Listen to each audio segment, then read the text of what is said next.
Welcome, everybody. I'm Gary Davis with Intelisys, Director of Solutions Engineering, and I've got with me today two experts in the field on security. Especially when we start working from home, security has become a big practice we need to make sure we're following. And so with me today, I've got Coy Hollingsworth. He is the IT Director for Security on the ScanSource side of the house. And then also with me, I've got Ivan Painter, who is the Security Specialist on the Intelisys side. And as we've worked from home, security has become very much a key component of the things that come top to mind when we've moved out to the house during this COVID-19 response. So having said that, Ivan, what is some of your immediate concerns? What are some of the immediate things you think most people need to be thinking about as you went to the house? They're now looking at security as something that need to make sure to protect the data. So what are some immediate things that you can think of that need to look at to make sure they're actually securing the remote devices out there? It's a really good question, Gary. At the end of the day, we all have to be careful because that hard punchy shell that we used to have protecting our infrastructure has now moved to the suburbs and to apartments. So we've got to be very careful about the environment that we're in. Who else is sharing our new network, right? So we might have other machines on that environment that are not patched, or maybe they don't have the proper antivirus, things of that nature.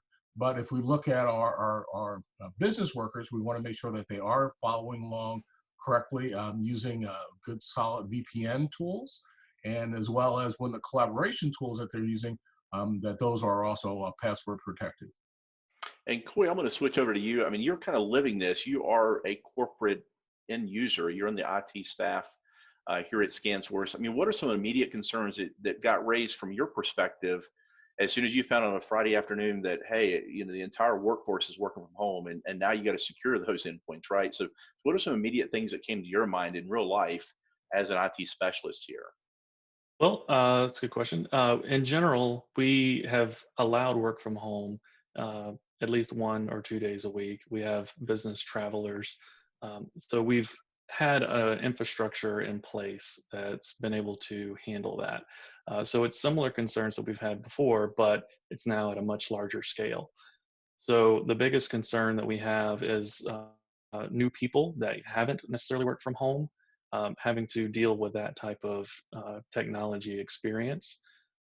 As Ivan said, you've got other devices that are on the networks at people's homes. And for them to be working full time, you've got all kinds of different concerns there. So some of the things that we've done is make sure that we provide awareness to the users of these new concerns around patching their local systems, making sure AV is on those home PCs. If you can segment, not always very easy, and patching your routers, upgrading your devices in certain cases. Yeah, Yeah. he just made mention segmenting your network. Having your own entities, maybe your cameras or something else on one LAN segment, and your work environment on another. It's a great way to make sure that you really don't mesh together. I know one of the things, Ivan, you're big on is a lot of these devices. There's lots and lots of devices, and you're no exception. You've got lots of cameras, lots of thermostats, lots of different IoT type things. I mean, maybe talk about the importance of the securing all those different devices and how that plays in the overall corporate structure if I'm now connecting into that environment sitting out of the house. Sure. So first and foremost, I'm going to go right back to number one, and that's patching. If there's any vulnerability that's out there on any of those devices, right? So we want to look at your router. We want to look at the PC, obviously, but we want to look at when's the last time the firmware has been updated on some of the cameras. When's the last time the firmware? Look, my wife has got a Wi-Fi pot. Okay, I want to make sure that and it's not online anymore. But those are the kind of devices that we need to be cognizant of because they can be utilized for bad things. That can be part of a DOS attack. So we want to be very cognizant of what we've got in that environment. And then we mentioned it before, the segmentation of the environment. I call it the environment. I've got about 3 or 4 different LANs that are running in my house. I know I'm a security guy, but I keep things segmented so everything that's in my office is on its own network and nothing else is on here. Everything that controls my house, all of my thermostats are on their own network, and that way they really don't clash together. So it's kind of important to make sure that we practice as much safety as possible. And the other thing that was mentioned before, that Coy mentioned, education of the users. The greatest problem is between the keyboard and the chair. And we really need to make sure that they stay vigilant along with any thought about what's going on security. If you're not sure of it, don't click on it. Yeah, no, and kind of following up on that, I mean, most of us, if I'm a sales partner out there and I'm thinking about security, many customers out there have limited staff. So all of a sudden now they're out of the house.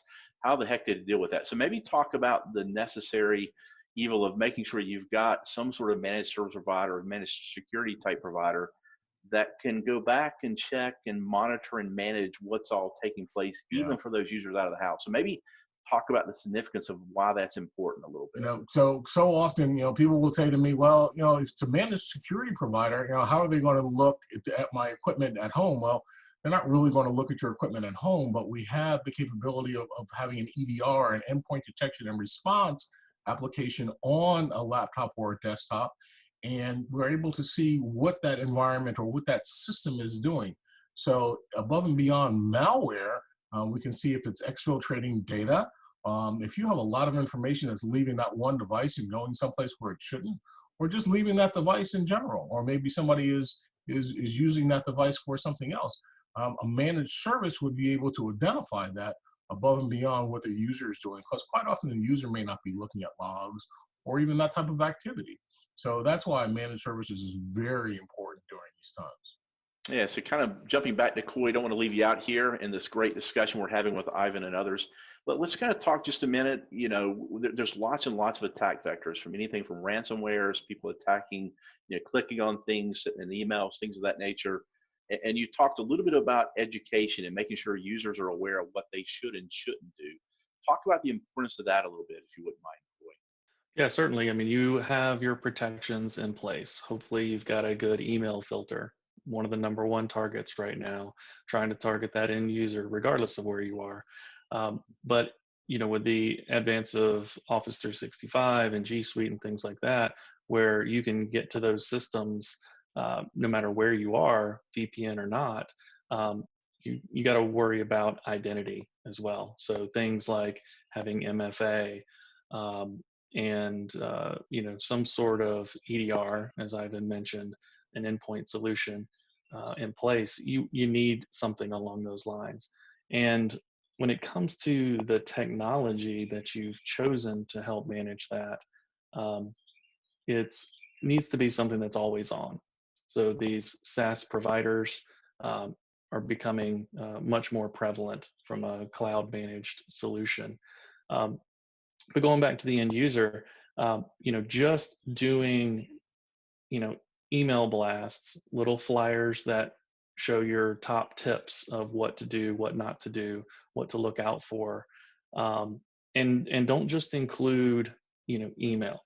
Talk about SMS. We're seeing where, with LinkedIn and Facebook and things like this, your cell phones are out there. Your business contacts are shown, so they know that I know Ivan, so they can send a text message and appear to be me, because that's one of the most common attacks these days is impersonation, trying to play on the uh, on the emotions of the situation. I'm saying I've got a CEO texting me all of a sudden asking me to buy him some gift cards. You're going to act very quickly to that. So just communicate, communicate, communicate. If you Yeah. have an online LMS, utilize those kind of things as well. Yes, you mentioned a couple of terms here, just wrapping up here.